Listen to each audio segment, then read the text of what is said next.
After weeks of intense heat, Bengaluru witnessed a sudden and severe thunderstorm accompanied by a heavy hailstorm on Wednesday. Key areas such as MG Road, Trinity Circle, and Residency Road were covered in hailstones, creating a rare winter-like scene. Heavy rain caused waterlogging and hail accumulation on roads, especially near the Mahatma Gandhi Road metro station, disrupting traffic and forcing commuters to take shelter.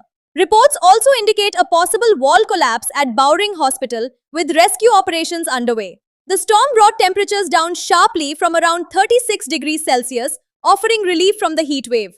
The India Meteorological Department has issued an orange alert for the next 48 hours, warning of more rain and urging residents to stay cautious.